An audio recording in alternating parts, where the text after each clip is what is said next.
You're on in 5.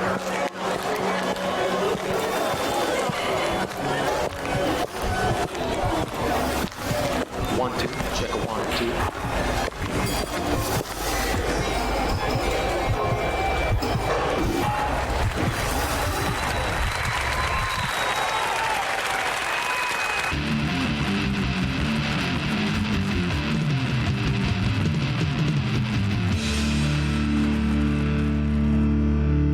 Hello and welcome to On in 5. I'm Austin Thomas. I'm joined by, you know him, you love him, Ethan Bonine, Anton Ryder. Hello. Guys, Hi. we're here Yeah. at the riveting conclusion The end. of Liberace. It's crazy. Part 4.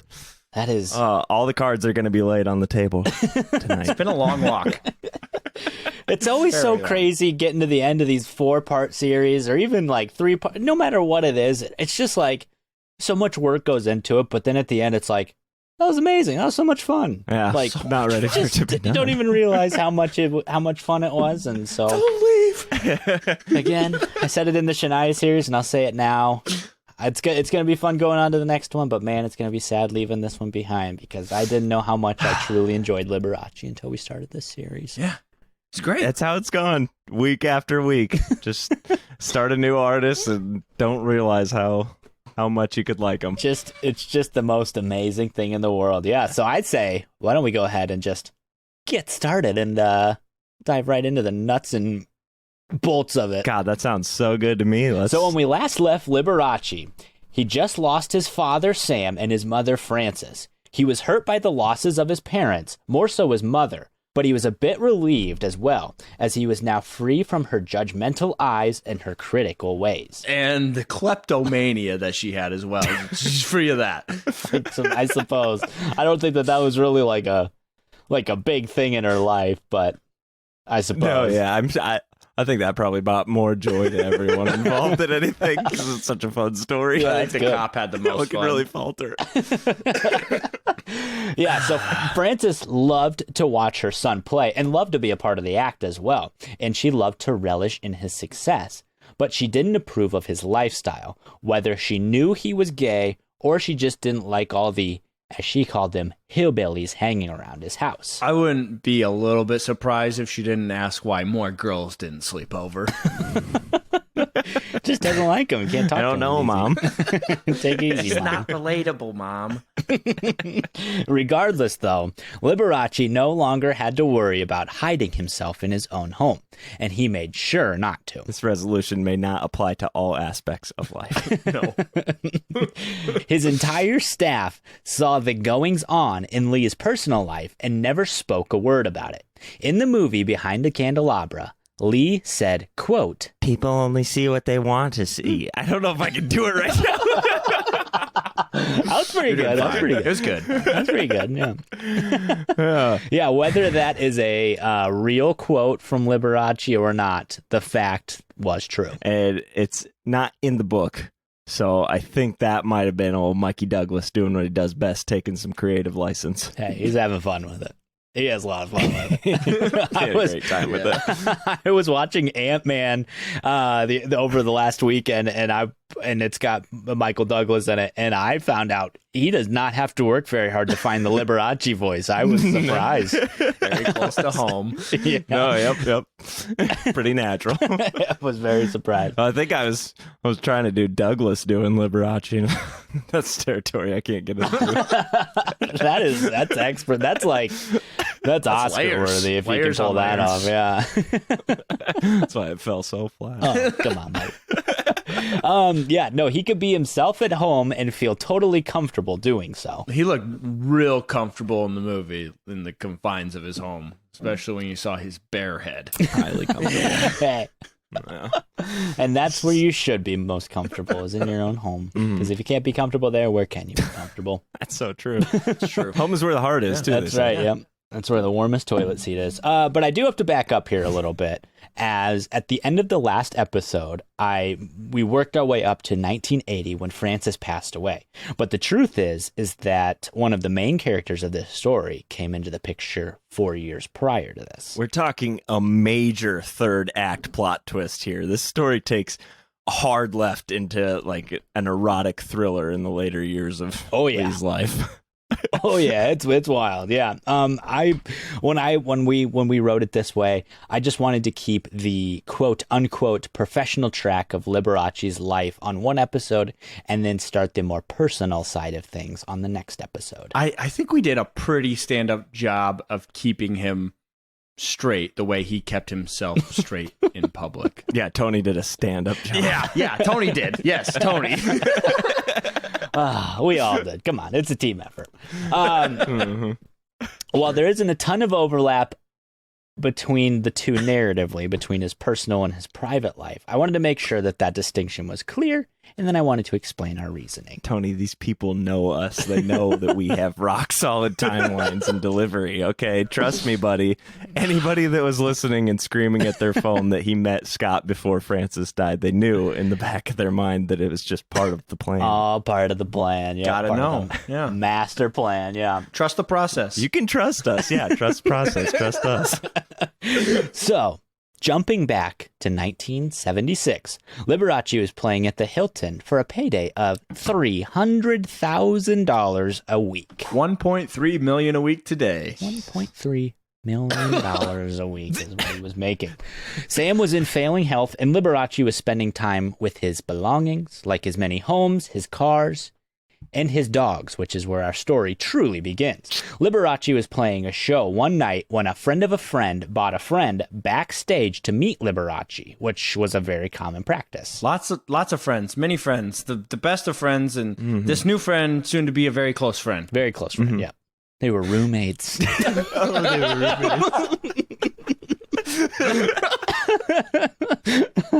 Yes, that friend was Scott Thorson. Scott was the friend of Bob Black, friend of Ray Arnett, Liberace's production manager. It's all a freaking grapevine, man. It's all about who you know. Scott Thorson was an openly bisexual man from La Crosse, Wisconsin, just 200 miles from Liberace's hometown of West Allis. That's a great little city on the Mississippi. I went there for a wrestling camp for a week. Pretty fun. Cute little river town. Yep, it's a lot of fun. Wisconsin's a great place. We've said it plenty of times. Yes, we have. Minus fucking Milwaukee. Minus Milwaukee. Yeah, no Milwaukee. If you even think about liking Milwaukee, you can shove it up your own ass. Tony's tone has changed so much since the last episode. Yeah, he did. I want to know what Ethan's freaking apprehension towards Milwaukee was, and I looked into it. Bad place. See? Wow. Too big. It's too big for Wisconsin. Oh, no one knows what's real anymore. Oh, we are, of course, kidding. I'm kidding anyway. God, are we? Milwaukee Am is I? just fine. You'll never know.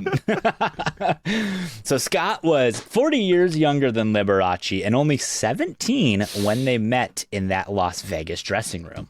The interaction was casual and professional at first, with them talking and then the whole party going out for a drink afterward. And then Scott and his friend came by Liberace's house the next day. I cannot get Michael Douglas just undressing Matt Damon with his eyes out of my mind. And for the life of me, I'm not sure why you'd want to. You got a point there. That is You got a one point hot there. scene, buddy. Acting his ass off. While they were at his house, Scott met one of Liberace's older dogs who was having some eye issues. We're all pet owners here, and man, vet bills can get pricey so fast. Not fun. No. Not fun. You're goddamn right. But you always take care of your pets because you That's love right. them like they're your own kids. Well, more than my kids, I think. Whoa! Just kidding. That's a joke. What joke. I mean, you did just publicly say you wanted to like train one of your kids to just be a soulless performer. Yeah. No. I said football player. No, That last was episode. in real life 20 minutes yeah, ago. yeah, but yeah. last You pick episode, one. you said. Yes. Yeah. You're right. Yeah, all fair. You said you wanted to freaking biologically change your child. That's not true. I think the goal was hold him back so he gets a year older. Dominator. Whip them up. Oh, luckily Ethan's going to edit this episode, I'm sure, so we can edit that part right out. You want me to do that? I will. Yeah, okay. Scott mentioned that he worked with animals and he knew of some new medication that would help the eye issue of the older dog. Scott actually worked as a veterinarian's assistant for a while, and then he moved on to working with dogs that were trained for movies, so he wasn't just handing out eye drop prescriptions. I mean, He did have some knowledge. technically, he was doing exactly that. He was handing out eye drop prescriptions because that's exactly how he freaking forced his way into this story. If you want to get into semantics, I suppose you're right. Liberace was so excited that he gave Scott his personal number and told him to call whenever he needed anything. A couple days after Scott got home, he got the medication and called Liberace to tell him that he was going to put it in the mail. Liberace insisted that the mail would take too long and that Scott needed to get the medication to him as soon as possible, and he should just drive from Los Angeles, where Scott was staying at the time, to Las Vegas. And so he did as he was told. This whole thing moves pretty fast. Very fast. I think it's about So 2 fast. weeks from first meet to Scott living with Liberace. So it's Full on live in. pretty fast. He spent the weekend with Liberace after he got there, and then on Sunday, Liberace gave Scott $300 to fly back to LA, grab all his belongings, and then move back to Vegas and live with him. Even as a straight man who's married with children, living in Liberace's house with the associated accommodations might be a hard thing to say no to. Oh, it's a pretty lucrative job offer. That's for sure. Yeah. even on the professional side, it's good money. That's damn good. Pretty cushy. It's pretty cushy.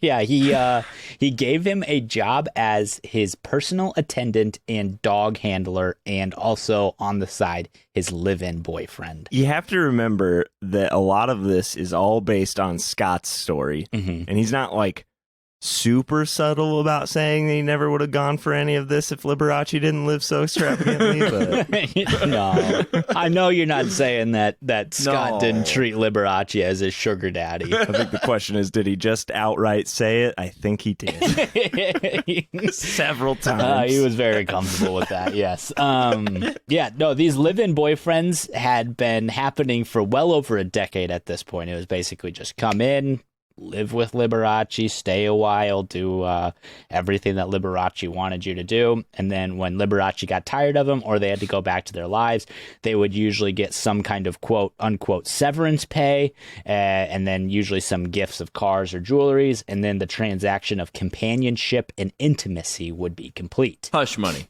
Yeah. Wouldn't be surprised if Liberace was handing out NDAs too. Oh, yeah. Yeah. Here's the thing. You might be completely right, because Lee didn't actually do any of this. He made Seymour do it every time. Every single time. He made anything that Liberace did not want to do, he made Seymour do it. And Seymour did everything. Yeah. Oh, in this regard, Scott was just the next man to take the job. But I think that Liberace saw something in Scott and knew that he was a little different. So Scott moved into Liberace's house in 1977 once he graduated from high school. I did not realize how young Scott was until just now. 17 is when they first met. And some people say that they met as early as 16 and a half, but I think it's kind of been pinned down at 17. Yeah, I'll take my apology now, Tony. What's your apology for? Yeah.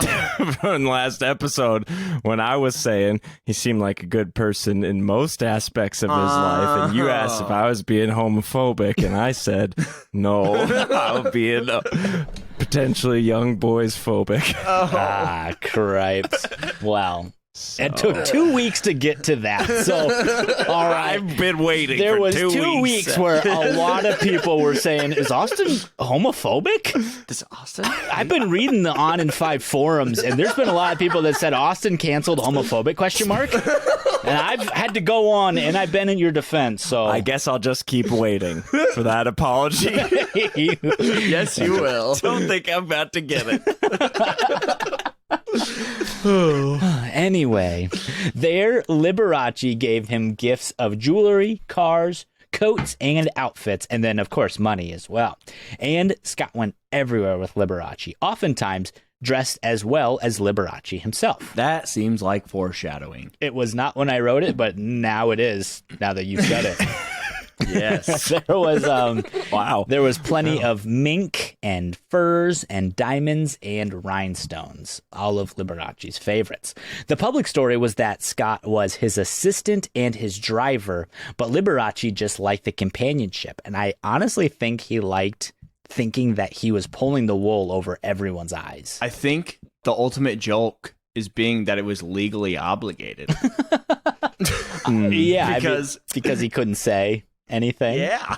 But I think that because I don't think he ever wanted to admit that he was gay, and so I think that he I'm liked sure. having playing his cards so close to the chest here. Yeah. And I think he loved feeling the risk of bringing his most prized and taboo possession with him everywhere he went. Dude was living on adrenaline. Yeah. We'll get into the details, but I do think you're right. He brings him everywhere publicly, and it is the most minimal effort to make it seem like he's just an employee. Yeah. He eventually makes him his driver to keep up appearances, but you can find a lot of pictures, and they just look like a couple. And it's pretty depressing. They couldn't just live it publicly. Yeah. The fact that they just had to hide it. Yeah, it's pretty upsetting. Sad. Eventually, Liberace made Scott his chauffeur. And just a fun little joke, I spelled it in the outline like show, SHOW dash FUR is how I spelled it, chauffeur, because Liberace played lots of shows and he had lots of furs. It's a super good joke in my mind, and it falls so flat when it is spoken instead of read. I can't speak for Ethan, but I appreciated it, Tony. Thank you. You know, I can't speak for Austin either, but I do appreciate it, Tony. Well, I can't speak for either of you guys, but I appreciated it. Wow, it's a resounding appreciation. Good. Across the board. Appreciation.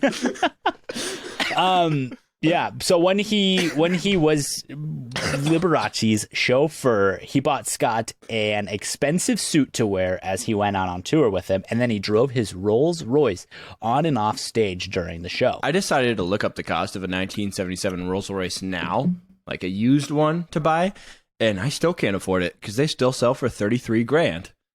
It's so freaking bonkers. Stupid. We said Like a 40-year-old car that costs more than mine. Yeah. yeah. We said, like, in the last episode, what does a stock Rolls Royce come with? What does a 1977 Rolls Royce come with? Like, even a souped like up one, is it just like... I didn't look, but I'm sure they probably were ahead of the game on like power windows. I wouldn't be surprised. like just AM FM radio, and then Yeah. Probably they probably had like a tape deck for like 8 tracks, I guess, maybe. Who knows? freaking awesome. We could be so far off, dude, because I'm almost certain cassette players were very much in play in 70s, right? I think the 8 tracks were out by then. I don't know. You could be right. I'm flying I'm flying by the pants right now. We're making a lot of promises. I don't know if we can cash. I will say, Who I'm knows? pretty sure that at one point Liberace had a car during his career that had a television in it, like a television and a phone in Oh it. my So God. his Rolls Royces, regardless, were freaking soup to the T. So, or stock to the T. So like regardless, he had some pretty badass Rolls Royces. I think we can all agree on that. I think we can agree. Yeah. It was a good joke. It was a good damn joke. Yeah. Oh, fuck. Yeah, so that is how Liberace would make his entrance, or at least one of his entrances. And it even went as far as Liberace introducing Scott to the audience. Again, he would say things like, "This is my driver," or something like that. "This is my driver, Scott Thorson." But I think he introduced him simply because he loved the thrill of having Scott so public. Yeah, you can kind of see the years of like hiding and the lying getting to him in these later years, and he starts to live a little recklessly, which I say in quotes, because if the 50s didn't blow so hard, he never would have gotten in a situation where he had to hide all this. It's true. Maybe. Yeah, I think he just wanted to keep his Theories image. about childhood stuff, you know. He knew his fan base too. Yeah, Mhm. a bunch of older women who definitely would have turned their back on him if he ever admitted it. Yeah. Unfortunately. Super unfortunately. And I know that we said a couple of times that in his later years, Liberace really begins to lose his grasp on reality and starts to become overly self-indulgent. And basically, this is where it all begins. I know I'm a rather reserved person when I speak, but what I'm about to say is going to be a bit vulgar. Okay. He got fuck you money, and he decided to take a fuck you attitude and flaunting the money that he had. Oh, Ethan, thank you for clarifying beforehand that you were about to be vulgar, because we didn't want to shock the audience. Yeah, I don't want to know people. You never know who's listening, Relatively tame. Yes, no, he flaunts it. He figures out how to spend his money in the most ludicrous ways, and he goes ahead and does it. And so all the information that I'm about to lay out for you came originally from the lawsuit against Liberace from Scott. This story taught me that palimony is a real thing that you can sue someone for. I'm learning every day. Yeah, buddy. And I tell you what, in about 6 or 7 years, when we get really successful, I'm gonna put the pals in palimony. Can't you fuckers take it for everything you got? Get out of my fucking cold dead hands, all right? You want to take half my debt? All right, pal. Take it. Freaking palimony. I hope you got a good fucking lawyer. I do. I don't. My lawyer is just trash. I have no idea. Ask Callie. He wears dude slippers to court every week. I don't know. That's a joke. That's a sensible man. But when Scott moved to Vegas to be with Liberace, he had Scott enter into a verbal contract with him. He was a dancer and a performer and planned to go to school to be a vet. But Liberace told him that if he wanted to be in this relationship, he was going to have to drop out of school and only be in Liberace's show as his driver. That is, I'd call that a big ask. Maybe too big of an ask. You say that, but Ethan will tell you why I would take that in a goddamn heartbeat. It's gonna pay off. It's gonna pay You'll off. find out real soon. It might be worth it. Scott would also be Liberace's bodyguard, his secretary, and confidant, which was a separate point from the fact that they would have a sexual relationship together, and that Scott would live with Liberace in all his homes. So when Scott is filing his taxes, did he get a 1099 for every position, or was this kind of an all-encompassing position that he got the 1099 for? That's a great question, and I think the answer is that probably just one position. Just one. Yeah, probably just got right. the one. I'm sure there were several positions involved. Should I tell you how much it is? Don't, Austin. Knock it off. I don't know. I figured somebody was going to make that joke, and I'm surprised it was you, for being honest. I just take what you serve me. Pot flies. Ellen was just waiting in the fucking wings. And so in return, Liberace agreed, allegedly. This is where we start to get into some tricky stuff, because this is Scott saying it about Liberace, and Liberace denied it. Liberace agreed, allegedly, to give Scott half the equity on all his properties. Liberace would pay Scott $7,000 a month as a stipend, and then another $20,000 to $30,000 to be the full-time caretaker of the pets. And this upcoming one is the weirdest one. Just before you say this gets pretty dark to me. We get into a weird situation here where it's like a complete control over someone in the strangest way I've ever heard. It's really messed up. Yeah. Bad. You want to tell him about it? I think I will. Liberace was going to legally adopt Scott as his son and would ensure that Scott would be buried beside Liberace in their family plot once they both died. That seems controversial for a relationship. Yeah. And that amount of money he's getting, that's like $7,000 a month. That $7,000 is $30,000 now. $30,000 a month to live. Wow. there.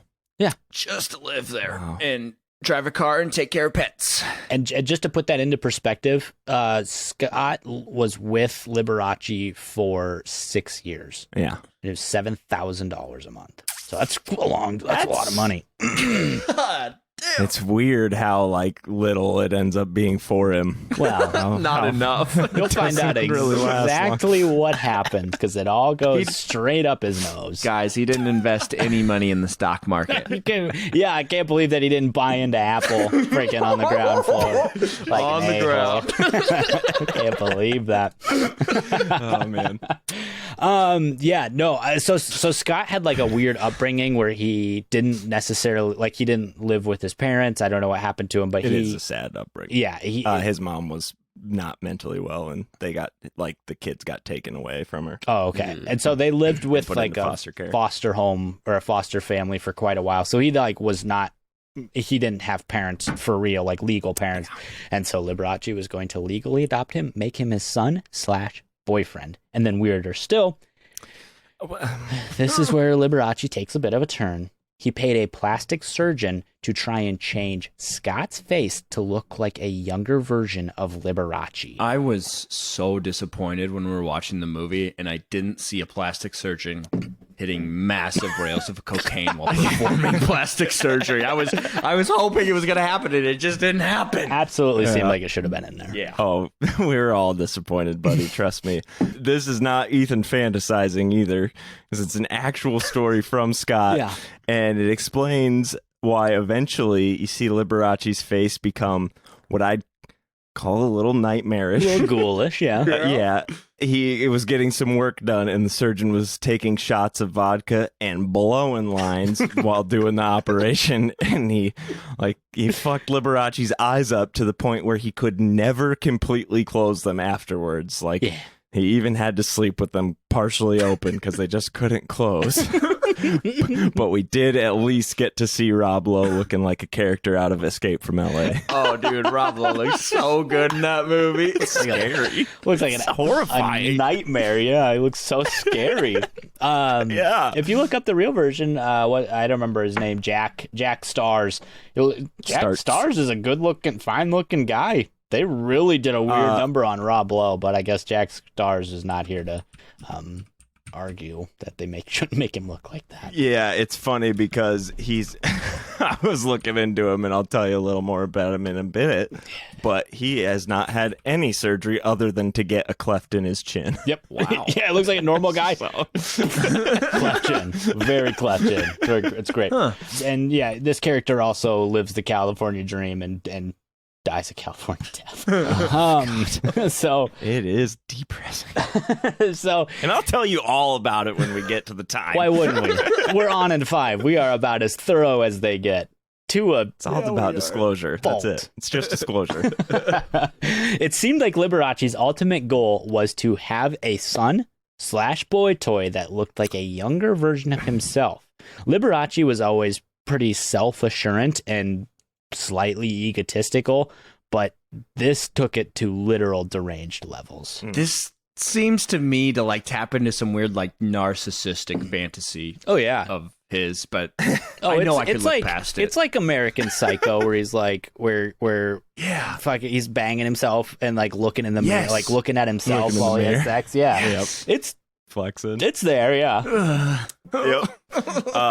And according to Scott, this all goes hand in hand with the adoption. It's like Tony kind of said, Liberace had the plan to adopt him, and they agreed on it. And then he kind of threw the surgery in there so that he would actually look like his son. And I guess he just didn't have a problem with like mixing the sex fantasies and the son fantasies together. it's just like I would find separate people, but it's all. It's prostitution. I mean, that's all. That's what it is at the core. And what's the difference between prostitution and courting? That is something we will question, actually. not get into. So the surgery started in 1979, 3 years after they met, when Liberace got himself a facelift from Dr. Jack Startz, a high-energy famous doctor in L.A. who had done some work on some big names. Emphasize the high energy. Oh, yeah. All right, just gonna do a cut right here. Gonna fucking do a cut right here. We're gonna get that tin tucked in there. We're gonna get them cheeks tucked up there. Gonna get them so high up there. Gonna get them eyebrows to blow back, and you're gonna look great. I'm sure there was plenty of low energy days. like every 3 or 4. I don't know. The 18 hours of sleep. Yeah, before he catches up. But I did some looking into Jack's starts, and I guess he was just about as big as it gets when it comes to plastic surgery, and he ended up becoming even bigger for what I'll call his shortcomings. That's putting it lightly. Yeah, he was like the guy in LA that everyone knew you could get silicone injections from when the FDA started to like really crack down on them and scrutinize them, and they started becoming less available. And apparently, for the most part, he was very good at them, but you didn't have to try too hard for him to give you one. I guess he was pretty liberal with them. So, unfortunately, though, Liberace's not the only person he maimed. Elaine Young, who is a high-profile LA realtor, I guess, for people like Elvis, Frank Sinatra, Liz Taylor. She started going to him in 1977, so about the same time as things were going wrong with Liberace's face. By that time, her injections in her cheeks had migrated, and she was literally known as the person whose face was melted by Jack Starts. Oh, no. Yeah, it's a scary image, and you can find them. And even more tragically, she got cancer from them and died, and then he took his own life. Oh, Yeah. So there's a little behind-the-scenes Hollywood magic. that's no fun. Hey, you know what? Not even Babe Ruth batted 1,000. I mean, everyone misses every once in a while. Jesus Christ. You're not wrong. You win some and you lose some, man. And I suppose it's a fact of life. I guess. exactly. Yeah, you take the good, you take the bad, you take them both. Oh, cripes. Apparently, though, the two were watching an interview with Liberace on The Tonight Show, and Liberace took note of how old he looked. And so he decided that it was time to start the facelifts.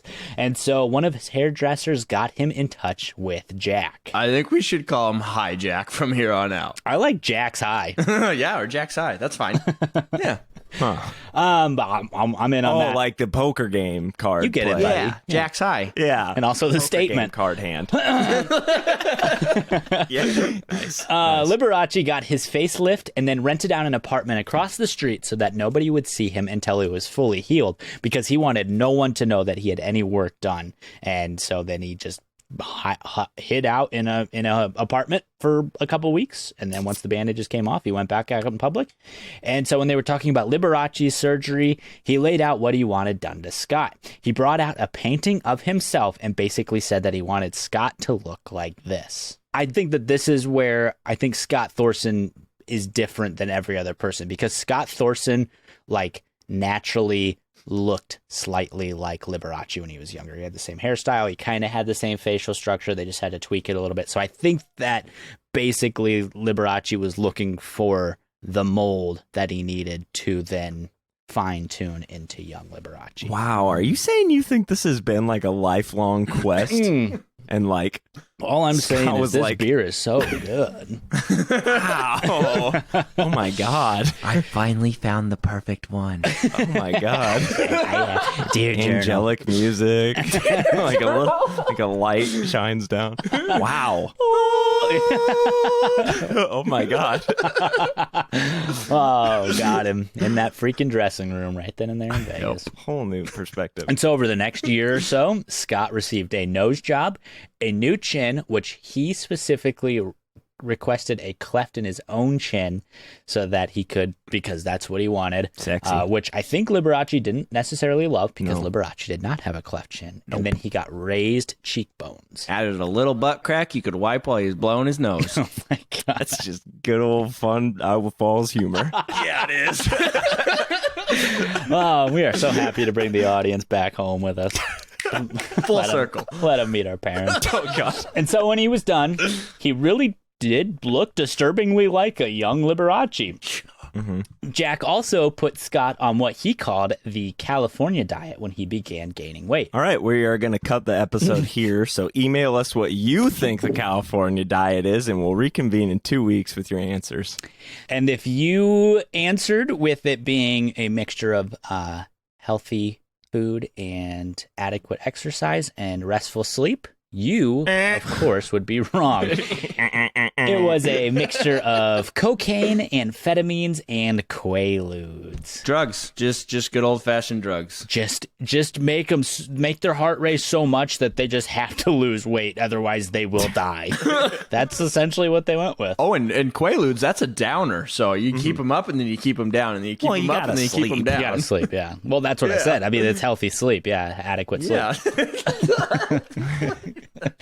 Oh, yeah, no, it did make him drop weight, but it also completely hooked him on drugs, if you'd believe it. And once the pills stopped coming, per Liberace's request, he said that he no longer wanted Scott on those pills. Scott began looking for your standard drug dealers to get his fix. Enter Mr. Y, a character referred only to as Mr. Y in Scott's book, if that gives you any indication of the type of character we're dealing with. That just means he's still talking to Mr. Y. yeah, you can't currently incriminate Not him. want anyone knowing. Mr. Y. Yeah, you don't want to give up your plug. I get it. Never. Stop blowing up all my spots. Mr. Y is probably pissed. He could have gotten so much publicity from this. Been freaking rolling in the Benjamins from all the coke money. so many new clients. Fuck, man. Oh, dude, this was a huge opportunity for me. I was like expecting my shout out. Oh, you told me. You put me in the book. Kind of made me sound scuzzy, dude. Oh, anyway, he hid the drugs from Liberace for a while, and he did this by buying household items with false bottoms and secret compartments so that he could hide his cokes in his pills in there. We've all seen them at the drugstores. You could just buy like Coke bottles that you can just crack open the bottom, and there's where you hide all your fun shit. Yep. But after a while, Liberace caught on to what was going on. Based on everything I've ever read about quaaludes or seen, they are a pretty difficult vice to hide and are pretty addictive as well. Yeah. I have heard they're addictive. you I have know. no idea what the outward symptoms of quaaludes are. They make Like you a like, zombie, zombie. like, yeah. like drooling on yourself. Yeah. That's probably not accurate, that's like not that far off though is the problem. fun. Yeah. Yeah. You'd have to take quite a bit. But Yeah. But still, yeah. Oh man, you take. They encourage you to push through the sleepiness because then you get into the fun. So our quaaludes. Okay. Well, that's how people discovered you could like trip Yes. on them. They were meant to put you to sleep. That's what I was but they gonna found ask. out if Yeah, you they- fought through the 15 minutes of tiredness. then You just trip got your high. balls off. So is like just like Ambien a Ambien. quaalude? Yep. right. No, it's not. It's adjacent. similar. Way less powerful. Yeah. Like insanely less powerful. It's Ambien still is kinda less scary. powerful than quaaludes. That's interesting. Yeah, how They about said that? we better tone this down for Ambien. Yep. How about Oh god. Yeah. Well, I don't know. I take my 7 Ambien before bed every night, and I'm good to go. that? Like a baby. Tony, you're trying to kill me, man.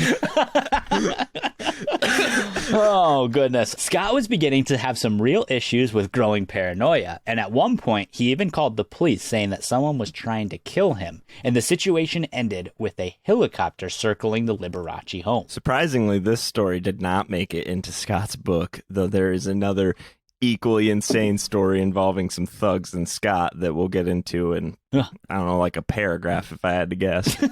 That's a very safe guess, yeah. Everything came to a boiling point when Liberace decided that Scott was becoming too much of a liability to the Liberace brand, which, if you remember, was still innocent, yet playful and just ever so slightly raunchy. This is what we call a Las Vegas Angel. Oh, yeah. He walks a fine line, and he walks it perfectly. It was the show everyone loved to feel a little dirty at. The jokes just barely bordered on body, but the show still showed charm and a cleanliness about it. And Liberace feared that Scott could bring that image down. And so on March 26th, 1982, bodyguards showed up at Scott's LA penthouse, and he was informed that Liberace was kicking him out of the house and their relationship was over. Wow, what do you know? I was right. So this story is bonkers because Heller sent 4 guys who claimed they were private investigators to remove Scott from the penthouse. And I shit you not, one of them had a hook in place of a hand. Hell Was he yeah. a pirate? At least according to Scott. No, Ethan, come on. Come on. This is a real serious story. Sorry. And so Scott loses his shit, and Seymour has told the guys that Scott is on drugs and he has guns in the house, which are both accurate. So a all-out brawl like ensues, and in the penthouse gets trashed. Scott gets maced, Nice. and then he barricades himself in the bedroom, calls Mr. Y, who sends 4 guys of his own to come help Scott, and somehow the whole thing ends with Scott leaving in his night clothes and a coat only, and somehow a battle royale between the 8 guys didn't break out. But there's a lot of pushing and shoving and yelling. Yeah, that could have been deadly very easily. Yeah. There were guns involved. People could have died. Oh, yeah. Left in his night clothes, left in some jammies and a coat. What a classy move. I can't speak to the character of Mr. Y's friends, but I don't know. Upstanding citizens, I'm sure. Private investigators, Austin. No, those are the ones Lee sent. Yeah, those are the good guys, technically. Yeah, The good ones. hook-handed Or one. bad guys, I don't know. That was one of Lee's goons. Yeah, a lot of goons. Real goon fest here. Scott also caught Liberace with another man, so he was aware the relationship was coming to a close, or at least was on rocky times. But he was forcefully removed from his home. He was given his parting gifts of $75,000, 2 dogs, and 2 cars, which consisted of a 1977 Auburn and a 1960 Rolls Royce. And that was the end of the Scott Thorson and Liberace relationship. So around 6 years for a relationship. That's a pretty little Yeah, not span bad of at all. time. Pretty good one. But unfortunately, that was not the end of the Scott Thorson relationship. Yeah, it turns out an armed standoff in Los Angeles penthouse is a little too tidy of an ending, bizarrely enough. Almost tricked you there, didn't we, audience? Got him. Liberace had a feeling that this was coming, but his lawyers informed him that Scott was suing Liberace for palimony to the tune of $113 million. $310 million now. Ugh. And I made a joke about it earlier, but it's correct. Palimony is basically just alimony for pals. Conveniently in the name of the word, if you already know what alimony is. Yeah. Yep, but it's just for pals. It's just for really good pals. Just for I feel like it can't be called palimony if you're suing someone. Like you're probably not pals, anymore. You're Yeah. not pals anymore. Yeah. Wow. Yeah. I don't know what it could be called, but not palimony, that's for sure. That's for damn sure. So palimony is basically just the division of assets after the ending of a relationship between 2 unmarried people. He also sued for his forceful removal from his home at the end of their relationship. And on top of all of this, Scott made sure to talk to anyone he could about their relationship, and he spared no details. I mean, I'm sure he requested that Matt Damon portray him in the film. So. I mean, I would. I don't know how much say he got. I just don't know. I am curious how he sold the rights for the movie behind prison bars. That's what I was going to say. I'm not sure he got a lot of say. Yes. All the same, though, through the end of the year, multiple magazines, mainly tabloids, ran the story with titles like Liberace Bombshell, Boyfriend Tells All, World Exclusive, and Wicked Past of Gay Suing Liberace, which that one barely makes any sense. No. Yeah, that's That was loose. horribly written. It's loose. They don't give a shit. It's all about that grab, which it Yeah. does grab you, I guess. Turns out occasionally they're right. They just see Gay suing Liberace, and they're like, that's the story I need to read. That's the one I need to read. But 20 years after he had beaten the Daily Mirror, his sexuality was once again in question, and what transpired was another case 4 years in the making, and Liberace would have to field and divert questions the whole time. I said it before. Liberace would have made a magnificent politician. Yep, he's about as gay as most politicians, that's for sure. Jesus. Awesome, is that going to stay in? Hey, man, We'll see what At least future Mike Pence. Austin At least says. Mike Pence. Ethan's tripling down here. Oh, in don't care. interviews, it would be brought up time and time again, and he would have a process of killing the question. He would start by saying, quote, I never discuss religion, politics, or legal matters. and then if they continued on, Liberace would say, I don't want to discuss that with you. he's getting a little forceful here. And then if he ever needed to, he would just say, I thought you were from the blank. and then the blank would be the name of the paper or a magazine that the person was writing for. How about this? Not the National Enquirer. Ow! Hey, got him! How about that? Got him! Oh, Fucking stuck him. fucking roasted their cheeks, man. That is nuts. Yeah, that usually stopped him too. That was too much of a burn for him. They got the picture then. They got the hint. But he hated that this was now something that he had to deal with, and he would flatly deny anything being said. And he said that drugs and alcohol ruined his former employee, and this was all a smear campaign. And he was half right when he said that. He was, yeah. And that makes him all the way right in his mind. Yep. But while he was dealing with all this, he was still doing wonderful shows for people all across the country and even the world. He never let go of entertaining, honestly. Like, we've said it a few times, but he does not stop performing until he's honestly physically not able to anymore. Yeah. God. Yeah. In 1982, the Hilton was restructuring, and they decided that Liberace was no longer the act for them. So they had their contract expired after 10 years together, and the Riviera jumped at the chance to bring him back. And I couldn't find if the Riviera matched his $300,000 a week salary, but I do know that Liberace was so happy to be back there that he commissioned a 25-foot, $300,000 cape to be made for the move. $800,000 cape. And that is not the whole outfit. That's just the cape that he wears out on stage.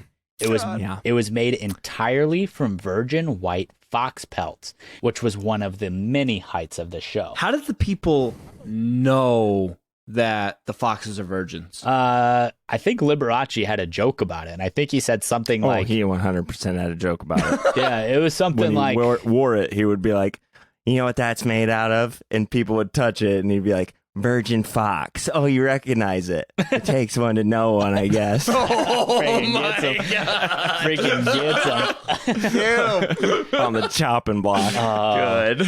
I've said it many times. His shows are funny as shit. He's just fun. Super He's funny. just fun. Yeah, he also played at the Sahara and the MGM Grand Hotels over the years, really making his rounds at basically every big hotel in the area. But he always made a healthy profit, and he always loved to up the ante of his shows. No one topped Liberace other than Liberace. Yeah, it was great. Yeah, near the end of his time at the Hilton, he hired a couple trapeze artists to help him do a mid-air section of his show, where he would pretend to be walking off stage, and then they would lift him into the air, and then he would float around for a little bit. That sounds well rehearsed and really dangerous. It was both. Yeah. Equally both. They worked really hard at it. These things. And at one of the shows, they messed up, and he didn't get hurt or anything, but he landed opposite of how he was supposed to. And then afterwards, he walked off and talked to the guy, and he's like, that wasn't supposed to happen, right? And the guy's like, nope. And he's like, that'll never happen again, right? And the guy's like, nope. And he's like, great. Oh my God. Yeah. Yikes. Good. Still nice about it, at least. It's just passive enough where it's like, I could have you killed if I wanted to. I do know people in the mob, so I could hide your body and no one would know. You 100% will be unemployed, and we'll decide about living later. Yeah. Yeah, everything he did was just like a little cheesy. It was a little goofy, but it was perfectly Liberace. I mean, that's his whole life. He also came into one of his shows on a hot air balloon. He came into one on a cherry picker. And for one of his birthday shows, he had a big like cake that he popped out of. Like, he just loved doing stuff. And people would come up with ideas for him, and then he would always say yes. He always wanted to up the ante, and he always wanted to try and do these crazy things. So if anyone had any kind of crazy idea, he would always try it out, because that's just what he loved to do. I mean, we've said it. He was an entertainer through and through, and he loved to figure out new ways to be entertaining. And over the course of any of his shows, he would come in on completely custom Rolls Royce, just like the one Scott drove. He had a custom Rolls that was shaped like a sarcophagus that would drive him out whenever he wore the fox fur coat, and then a miniature version would come out and take the coat and the driver away, and he would say, that damn coat is the only piece of clothing in the world to have a car and a driver. What does he say? I can't remember exactly what he says, but he says something like, get a good look at this outfit, because I'm about to take it off because it's hot as hell in here, or something like that. I can't remember exactly what the quote is. I don't think I saw that one. It's just, everything he says is just a little dirty. It's like your grandparents watching 2.5 Men, where they love to watch it because it's dirty, and they're like, I love right that on show. the edge. Makes me that's feel just a little dirty. raunchy, Yeah. isn't it? That's Liberace. Liberace was nailing that humor far before that show. To a T. It's nice to have a big one if he got it, isn't it? If you got the choice. Oh, well. I don't, but I didn't have to do anything for mine. Oh my god, I just want He's to watch good. more Liberace. Yeah. Like I said, I'm sad this series is ending. It's a good series. It's great.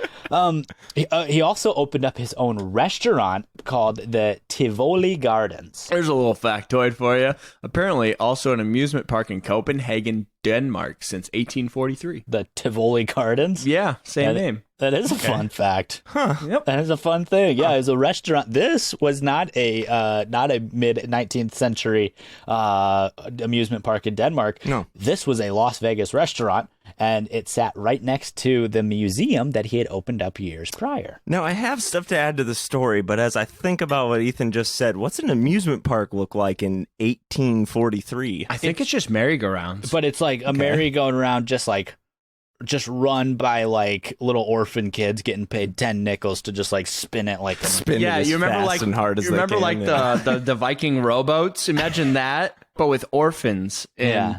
sitting underneath a merry-go-round. Yeah. Yeah, Interesting. a lot sadder. It's just probably a playground, for being honest. Yeah, Who knows? That is, I don't. Like Tony said, this is not an amusement park in Denmark in the 1843. but it also sadly is not open anymore.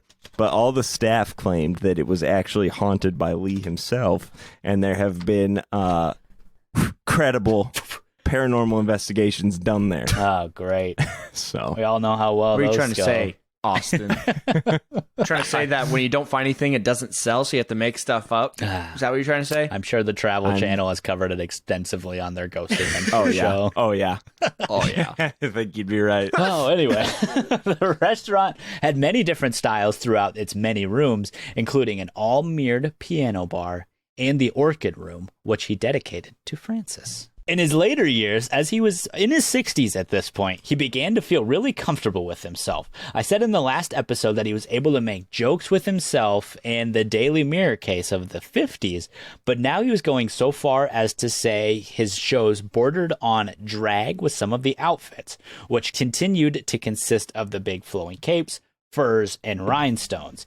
But he also wore short shorts and knee-high socks for some of the dance numbers. No, we're getting pretty racy now. Yeah. Oh, so racy. We're talking actual dance numbers with actual cans featuring the actual Rockettes. Oh my gosh. Yeah, actual rehearsed dances. And one thing that he would do is that he would like invite someone up on stage to dance with him, and it would always be a woman, but he would jokingly like ask the husband if he wanted to dance too, like to poke fun at himself in the whole situation. Like he would ask the woman, I and would he would totally say, "Does your jump up husband there." want to dance?" Like he gets real close to admitting it, and he just never does. And Well, that's how it goes.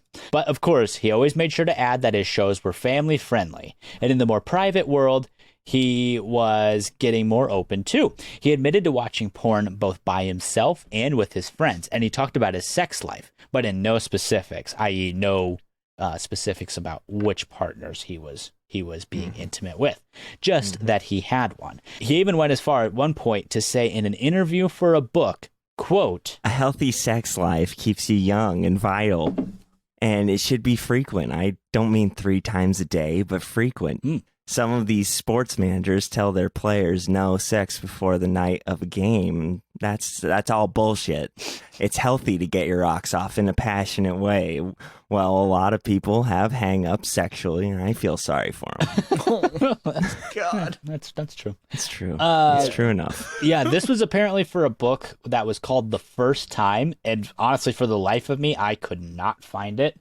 So I'm just going off the book, what the book that I read says. Tony, I found it. It's called The First Time by Carl and Ann Taylor Fleming. It features It was amazing. Yeah, I did find it. It's Wow. on Goodreads. Features 28 famous people talking about their first sexual encounters. So Liberace was like one of the biggest. Maya Angelou was in there. Huh. Yeah. So you found a copy or like a picture of it? Just a picture. Okay. Yeah. Of the cover.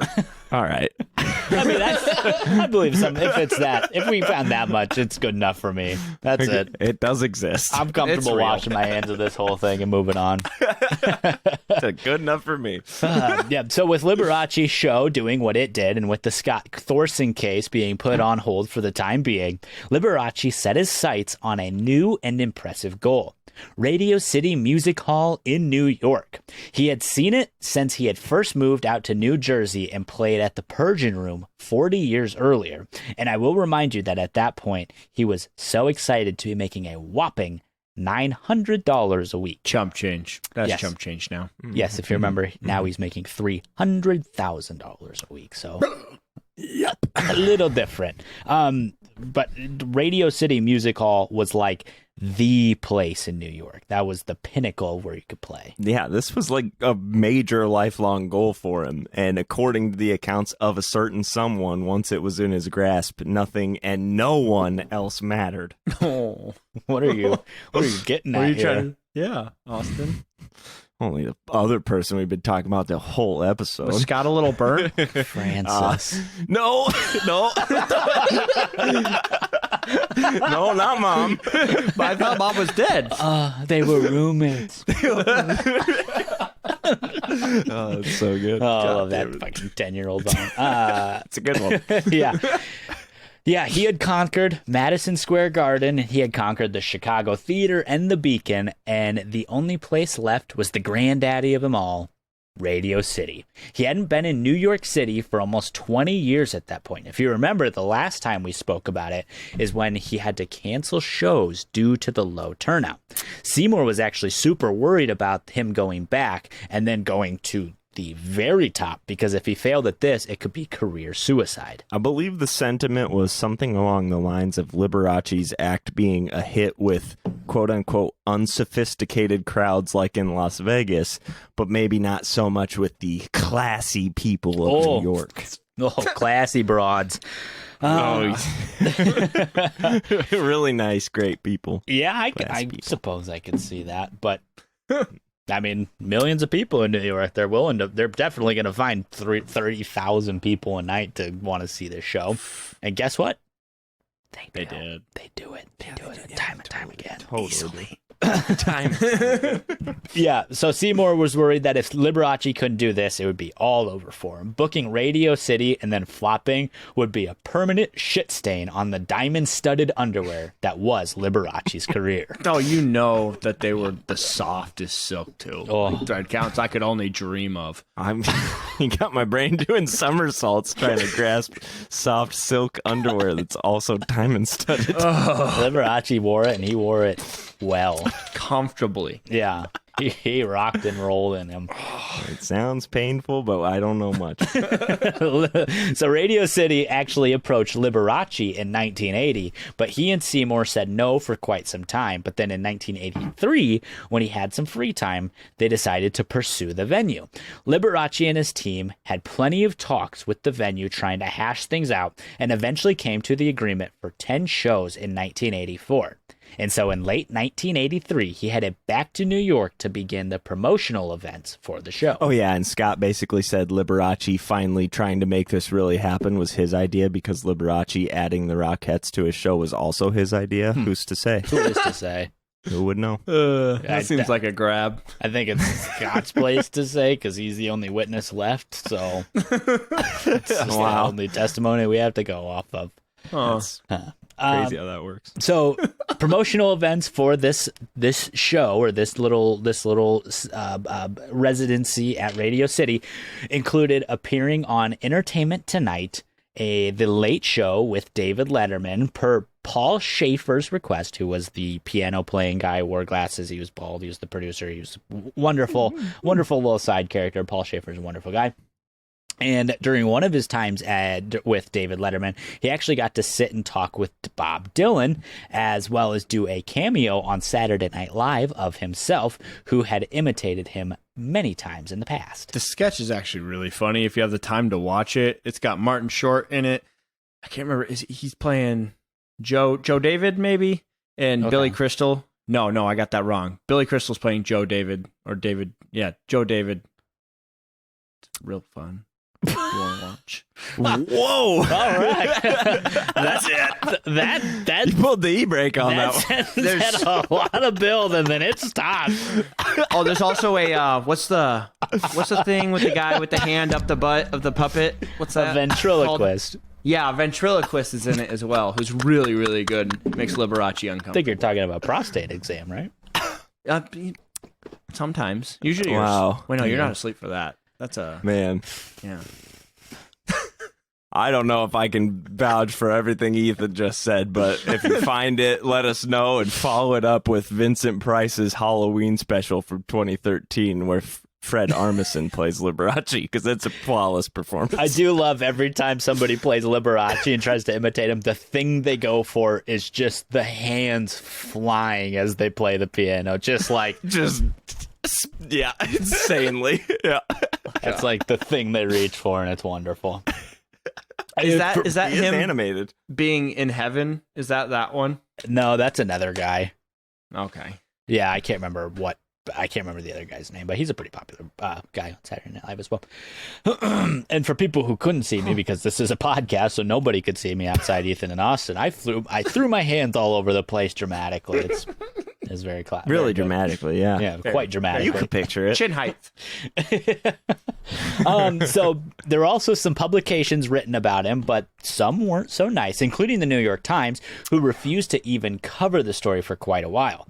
But eventually they had to give in once they saw that 40,000 tickets had been sold, and the venue begged for Liberace to add more shows. So they ended up adding 4 more shows in early 1984, which broke all records for ticket sales in the theater's 50-plus year history. The publications really had to bite the pillow on that one, didn't they? I think what they had to do is they had to eat crow, is what they had to do there. They were eating crow. Eating crow. Has that came up before? I don't think so. No. I don't think it's anything we've talked about, at least. I know. I feel like I've heard this before recently. I don't know why. I don't know. Very weird. And so, on April 15th, 1984, Liberace rode on stage in a white Rolls Royce and stepped out in his white suit with the fox pelt cape. Think of how long it took to get the pelts. There it is. Yep. And what transpired was a 2.5-hour show that displayed the culmination of everything Liberace worked for over his 40-year career. Including that permanent smile he had. Oh, it's like a freaking Joker smile. It's so scary. Man. Yeah. Yeah, it had him flying through the air. It had 3 cars throughout the show, $1 million worth of clothing, a dance with the Rockettes, and of course, masterful piano playing. You can't tell super well from the videos because they're old, so the quality isn't great, and he's obviously the costumes, but I cannot imagine the strain that this had on his body because he was already pretty frail at this point. Yeah, I think that he had a way of like turning it on stage. Like I think that it really affected him after the show, especially in a couple of years. Yeah, I kind of talk about it later too, but Yeah. I totally agree with you. He had a way of, I mean, I said it in the last episode, you have adrenaline that like freaking rocks you Yeah. and can keep you moving. And when you get out on stage, that was his drug. And so he could just kind of like flip the switch and be energetic. But Turn it on. It really kind of fucked with him as time went on. And so the crowds loved him. And for the next 2 years, he appeared annually, eventually getting 2 apartments in Trump Tower because he was there so often. And one apartment was for him, and then a whole second apartment was just for his outfits. Donnie Boy himself showed Liberace his room there. Call him President Donnie- Trump, please. That is... Oh, God, please don't do this to me. I started with the Don, and then I was like, no, I'm not calling him that. I'm not. He's Donnie Boy. Donnie furnished him a 2-bedroom suite, and in return, Liberace participated in photo ops with furriers and car dealer tenants at Trump Tower. He also ensured to mention Trump Tower every night he performed while he's in New York. Apparently, Donnie's mother loved Liberace. If only Lee knew how this would age. Oh, I think Liberace is a big Trump supporter. Don't do this. Don't. And that's why I'm glad our story is coming to an end pretty soon. And so after his time at Radio City in 1984, he went back to Milwaukee to be honored with having a theater renamed after him, renaming it from the Ward Memorial Theater to the Liberace Playhouse. But unfortunately, sometime later, Liberace canceled his donation of almost $2 million and pulled his name from the project for reasons unknown. I tried sleuthing on this one a little bit, and there was nothing to be found. do we think that maybe this was just one last finger flip to his pseudo hometown? I think you're right. Are you bitter, Austin? I don't think you're right. I think you're wrong. I think that he really probably wanted his name on the project, because why wouldn't? I think that he was really proud of Milwaukee. I think that he didn't want to be mad at him. I don't know. I don't know. I mean, he went back and played at Milwaukee. basis for that. He went back and played in Milwaukee like pretty frequently. Every time he went out and played in Milwaukee. He made sure to go back there and play, and he would go back and eat at the diners and stuff. Like, I think he enjoyed the town, and I think I kind of have an insight on what might have happened in a little bit, but like, it's pretty loose, but we'll get into that in just a little bit. But regardless, the Ward Memorial Theater sits vacant and is slowly deteriorating. It looks like an old church when you look at the pictures. Really? I think it looks like an old house. I think it looks like an old, like, Victorian house. I think it looks like an old barn. It's old. Regardless of what it looks like, it's old. Yeah, it's got a big, like, wraparound porch, and it's kind of wild. But regardless, yeah, it's falling apart pretty quick, and unless there's some big donations that come in somehow, that place is going, it's going downhill, and it'll never be recovered, so that's really fun. But all the same, back in 1984, the city that had rejected him years ago was finally learning to appreciate and honor their biggest export. And to make everything even better, just a month before his show, Scott's palimony case against Liberace was dropped on March 1st. And that's the last we're going to hear of Scott Thorson, ladies and gentlemen. That bow has been tied, and we are done with him. Sad. The judge said that their agreement was basically a contract of prostitution, and that it was not a legal contract, and so it couldn't be enforced. If this would have been in the Netherlands, I think it would have been a very different story, maybe. I also think that Liberace made a point to make it a verbal contract, because there's no way to enforce a verbal contract. Yes. Yeah. He was the one who said, you're going to do this, and I will give you this, and he was very comfortable making his payments, but as soon as shit hit the fan, he could just say, Not true. show me the contract, Yeah. and there's nothing that anyone could do about it. there. Can't prove that. Yep. And so after this, Politician. Liberace talked to the magazine Newsweek for the May 1984 article, where he said, quote, I could have stopped the whole thing before it started by paying him off, but that would have been blackmail, and blackmail never ends, so I decided to stick it out and take the embarrassment and the insults.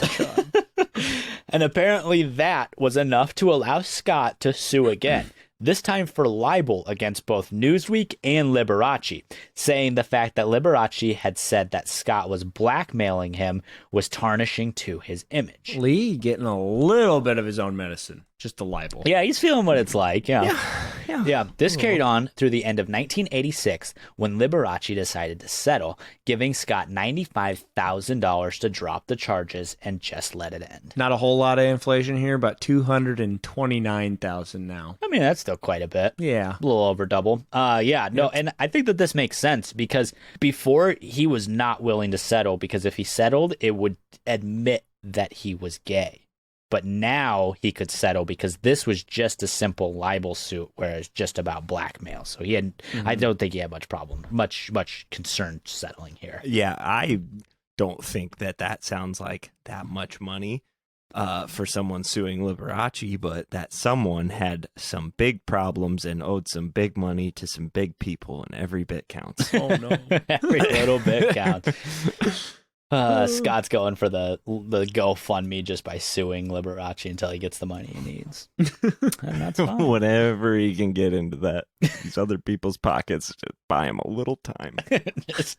Oh, yes. And just as a nice little coda to the Scott Thorson story, in 1987, he wrote the book Behind the Candelabra, which is the book we've referenced many times in this episode. And it is the book the movie behind the Candelabra, the HBO movie, is based off of.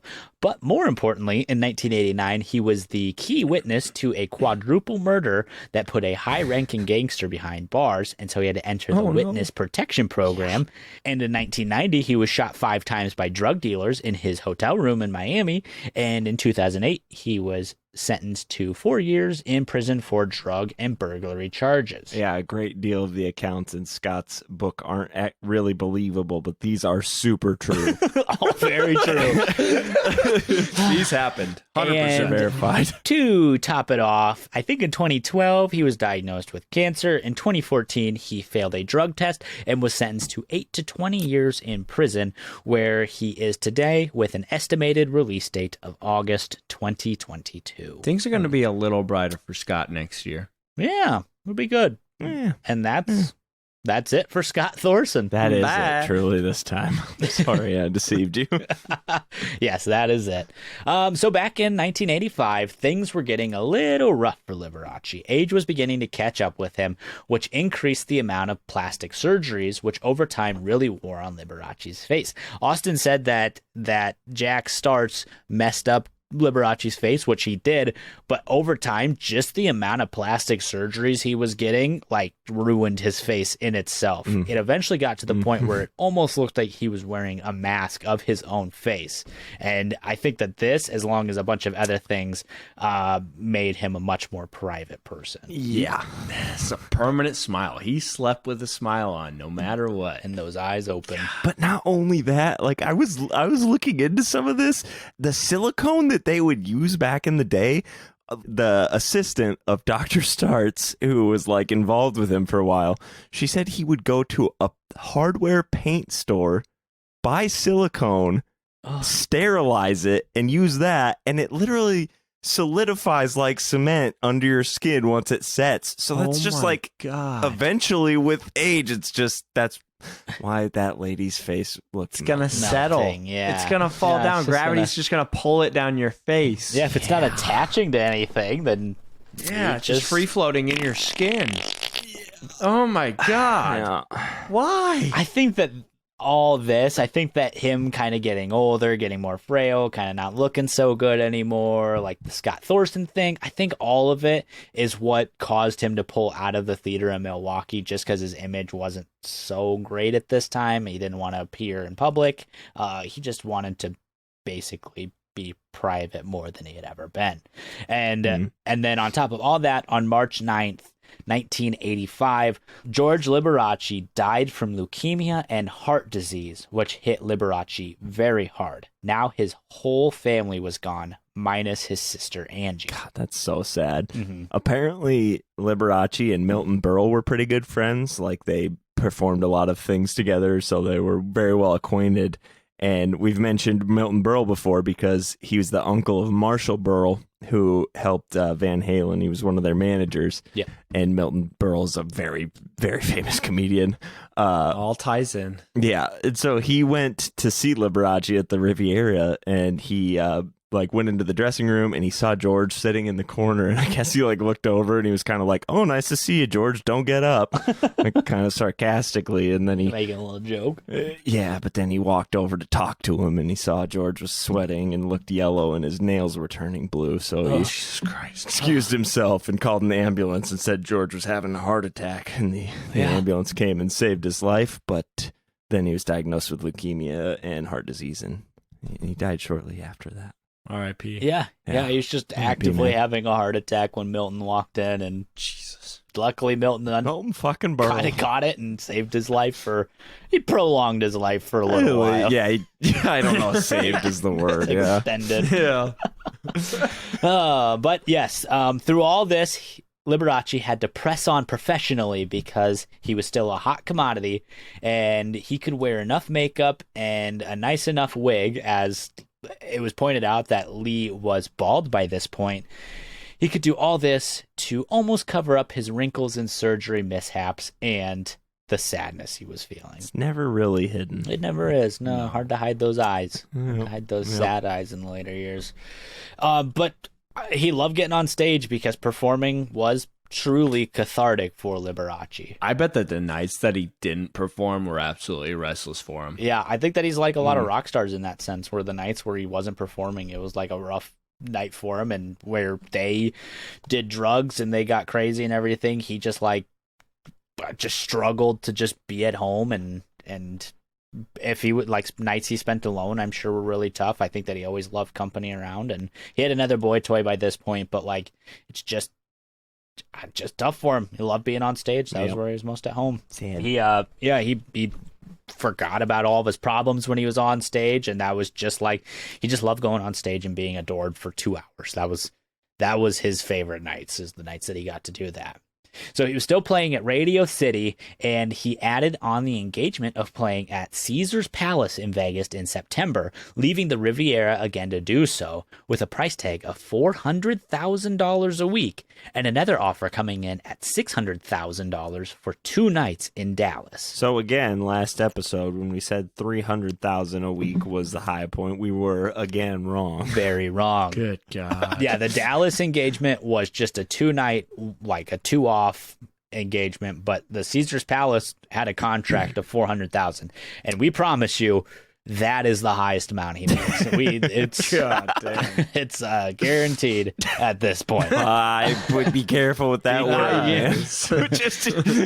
Well, this is another one. So he makes $450,000 when he goes back to Milwaukee and plays, but that's just for another short engagement. That's 7 shows, and he brought in $450,000 for the 7 shows. It wasn't $450,000 a night for that. It was only There's just so much only money. $450,000 Only. for a week of work. Yeah. And so after his time at Caesar's Palace, he didn't know it at the time, but this would be the last time he would perform in the city that loved and nurtured him for the last 40 years. And people loved him still, no matter what, which was great because his personal life was once again taking a bit of a hit. Yeah, it's somber time now. This is the somber part. Strap in. Yep. He was becoming thinner and quieter, as well as more tired, napping more and interacting with the crew and band less than normal. Not normal Liberace behavior. Not remembering names like he used to. Yeah. Yep, he could still turn it up on stage, but it wore him out after the fact. And the reason for this, and I believed the reason that he settled with Scott when he did, was because Liberace was dying of AIDS. I think he knew he had AIDS, but I don't think he told anyone else about it outside maybe Seymour and Angie. No one is really sure when he contracted it, or when, or even if he found out from a doctor, but he definitely knew something was wrong. He was losing weight very fast, which he said publicly was because of a watermelon diet, and he was becoming very fatigued very fast. The watermelon diet is a pretty bold move. Yeah, it's weirdly specific alibi, but Hey, make it specific and people can't prove you're wrong. that's so true. Yeah. That's so, yeah. Or they do. Or they do it so fast. Plenty of times. But That's a fair point. in one of the documentaries, I guess a housekeeper said that he did that for a while, really, and she's never cut up so many watermelons. So I guess it is a thing. Yeah, I think when you want to drop weight, you just eat watermelon because it's super heavy in water, and just you get the calories you need, and you just drop water weight otherwise, and that's it.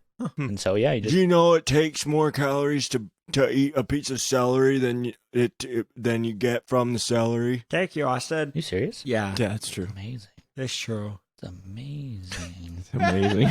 Austin lives for health and fitness, and so we appreciate That it. is kind of my brand. I yeah. think you might be the healthiest one of the three of us. By far, I found out today. I found out from a medical doctor. They said to me, "Let me look at your chart. You are fat," and so I have to deal with that. That's I got high cholesterol, and so that is fun to have Austin, to deal with. you're number one. Yeah, buddy. I think we've had the exact conversation before that.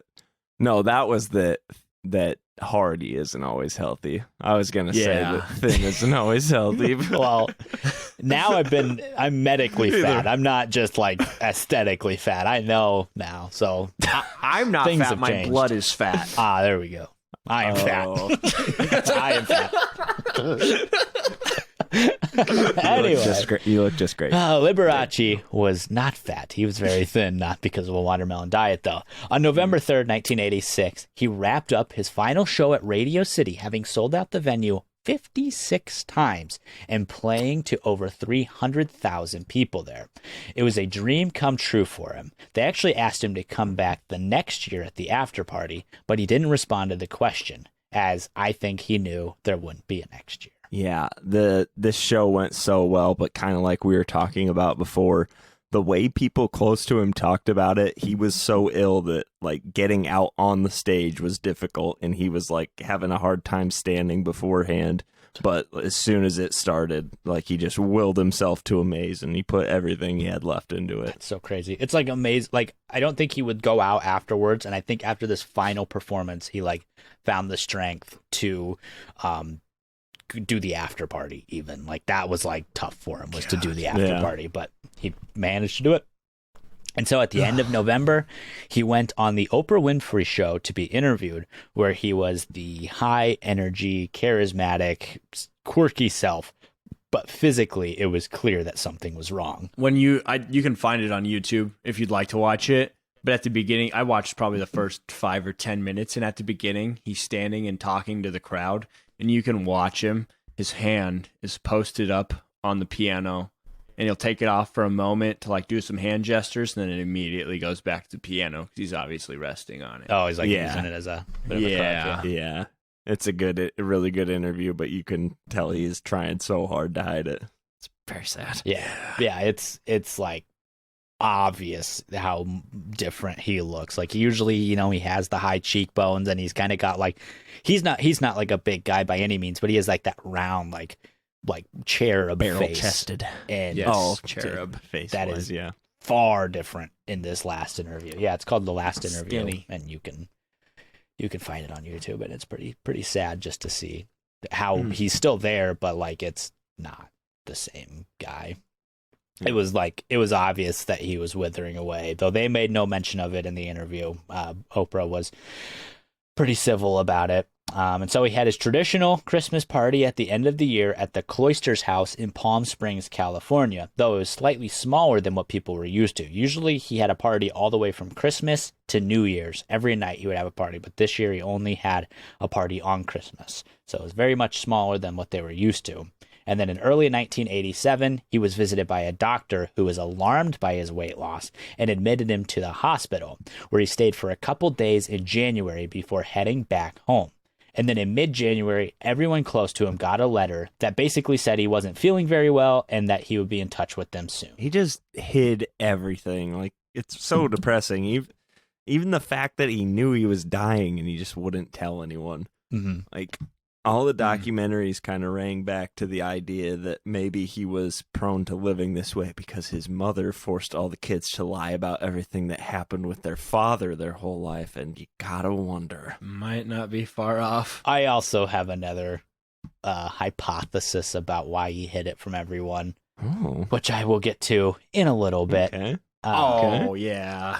So, in private, he wrote his will, which he declared that his entire estate, worth an estimated $110 million, should go to the Liberace Foundation for performing and creative arts. Not as much as I expected. Like, I know this is going to be a lot, but $256 million. For some reason, I felt like it was going to be more. We're getting like close to real time now. Like obviously we're going to get as close as we're going to get in this story, but yeah, we're getting near real time now. No single person would get a dime from his inheritance. And you might have been able to guess this, but the number of lawsuits against Liberace effectively doubled after this. God damn. Insane. People want their cut. That's really There's a lot of people sad. wanted their cut. And so, when Liberace went back home to the Cloisters house, he began very quickly going downhill. His team had to put out a statement saying that he was sick, but he was sick with pernicious anemia, emphysema, and heart disease. There was never any mention of AIDS. Over time, his ability to move and speak decreased. He mainly stayed in his bed and watched television, always making sure he looked as good as he could, and even making sure his toupee stayed on his head perfectly. The level of vanity that this man had is pretty insane. Yeah, vain is a perfect word for this man. Yeah. Even when he was facing death, Lee wanted to keep the Liberace character alive. And Psycho reporters still wanted more of that character. There were reporters that would come to his house with cameras on boom arms and just try and get video of him inside his own home. Jesus Christ. There were reporters who tried to sneak into his house, his house. It's nuts. But on February 4th, 1987, Lee, who was no longer responding to anyone, fell asleep with Angie, Seymour, his housekeeper and close friend Gladys, a couple of his dogs, and a few other people with him. And after a few minutes, his breathing became more shallow until it stopped altogether. And Walter Valentino Liberace was pronounced dead at 11:02 a.m. at the age of 67.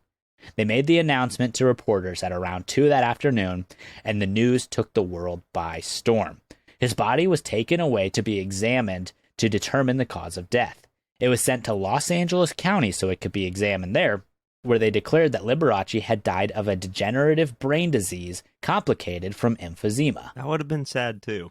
Yeah. I mean, any death would have been sad. Yeah. And this is where I will just break down where I think him not talking to anyone really kind of played in. I think that he truthfully wanted to hide the fact that he had AIDS from everyone. I think if it was up to him, he would have told no one about it. But I think that he had to tell a couple people to get his affairs in order, because the more people that know your secret, the more chances your secret has to get out. So I think he just wanted to keep it secret so that it could hopefully die with him, and then they could say that he died from this, like a brain disease from emphysema, like just some other random thing. Because as we'll talk about in a little bit, at this time, dying from AIDS pretty much solidifies that you're gay. Yes. So he just wanted to hide it as much as he could. Yeah. I also do think that being forced to lie about why your parents split up as a child and then lying about every other aspect of your life would also cause you to lie about having AIDS. Oh yeah, no, it's all built on top. Yeah. Yeah. He's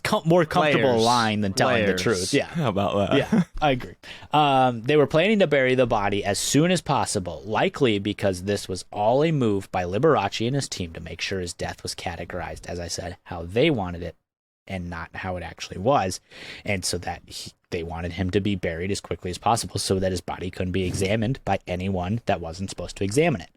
But Riverside County argued that they were supposed to examine the body as he had actually died in Riverside County, so they had the jurisdiction to do the autopsy. About to shake the world up. Oh yeah, I'm sure like when this came out, like when Ray Carrillo, the guy who like does the Carrillo, when he's like, hey, no, we have to check the body because he died here. I bet like Seymour and the coroner in Los Angeles County was like, fuck. Like, God damn it. We were so close. Yep. And so the body was returned, and Ray Carrillo, is that how you say it, Ethan? It's about, yeah. Okay. Something like that. Carrillo. Ray, the coroner Ray, pulled tissue from the already embalmed body before sending the body back to be properly buried.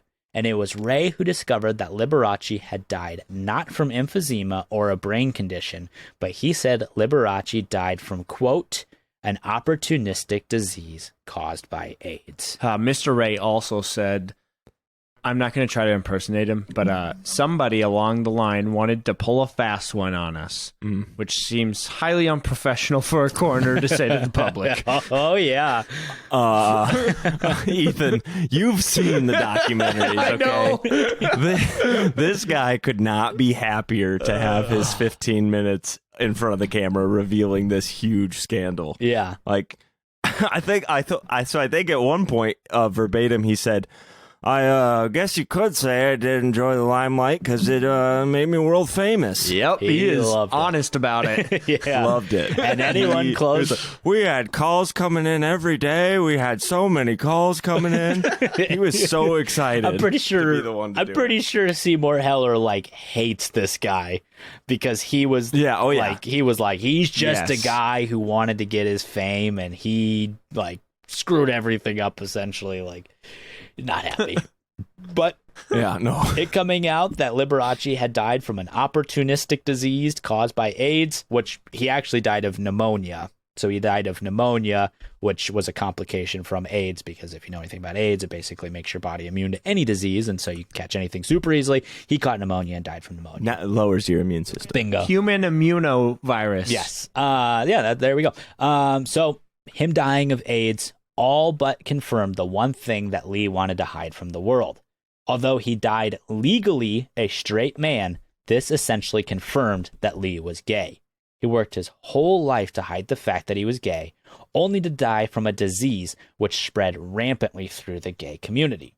Lee was scared that if it came out that he was gay and that he died from AIDS, the Liberace character would be tarnished for all of time. And unfortunately, he was right. Just a sad, sad fact of how shitty the human species has been and basically still is. Mm-hmm. Yes. Yeah, when people think back on Liberace, one of the first things they think about is the fact that he was gay. But he also sort of wrote his own headstone pushing back on it so much. If he had just admitted it and leaned in like many others did, it would have just been a fact about him, not the fact about him. It's funny how our upbringings impact us more deeply than most think, isn't it? It is the small things. It's the small things that really stack up into the big things. But we chose not to look deeply into his homosexuality because while that was a factor in his life, it shouldn't be what he's remembered for. Instead, he should be remembered for the life he chose to live, filled with gaudy excess, tacky extravagance, and beautiful ostentatiousness. Insanely talented as a musician, but an even better showman. Yep, 100%. Yeah. He should be remembered for his outlandish outfits, his many homes and cars, but most importantly, he should be remembered for the people who adored him and couldn't get enough of him and how well he treated and loved them back. Everywhere he went, Liberace made it better. He was a caring and loving guy that only wanted to see the best in anyone. He was a man who had inner demons that he struggled to contend with, but still managed to live one of the most incredible and long-lived careers in entertainment history. Liberace should be remembered for showing us that too much of a good thing truly is wonderful. And I can't believe Liberace was gay. I mean, the women loved him. I didn't see that one coming, no. You waited till the last. You did it. You've been itching for that for 2 months. I saw it on the a little script. brevity. My brain didn't see what it didn't see that was one coming. until you said it. The ladies loved it. brevity. I still see that one coming, no. God damn it. Thank you, Austin. Just great. Thank you so much. Here to really add the important material. Oh, you were so excited for so long. You waited to the last possible moment. It's genius. First reference of Liberace I ever heard as a kid, whatever that tells That you one went about me. far over my head. Yeah, that's Austin Powers. The spy, or that's International Man of Mystery. That's the Yeah, first that's the one. first one. Yep, that's the very first He one. comes back from being frozen. But that's it. That's the story. Forget how much you missed the Berlin Wall. What